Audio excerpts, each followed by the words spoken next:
Recently, Pantone announced classic blue as their color of the year, and I've fallen head over heels with it. So today I will be showing you how to get this blue and berry twist on the classic cat eye and red lip.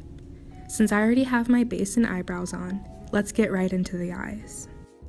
My eyes are nice and primed, so I'm dipping into a light tan color with an extra fluffy brush as my base. Although it looks like there's nothing there, this is to make sure our different blues blend into each other and don't look too harsh.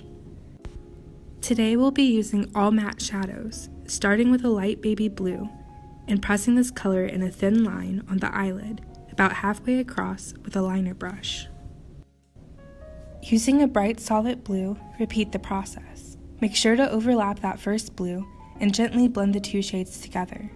Don't forget to get close to the lashes.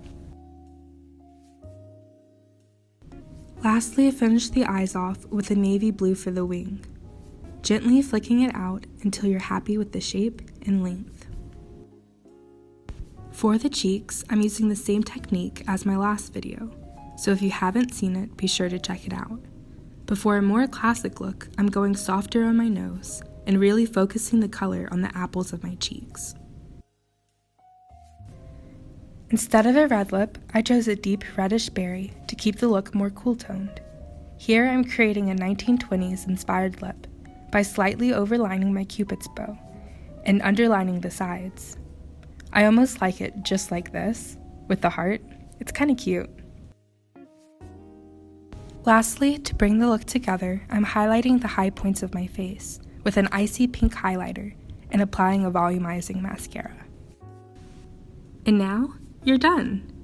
I hope you enjoyed this twist on a classic look. If you're new to my channel, be sure to subscribe, because starting next week, there'll be a new series that you won't want to miss.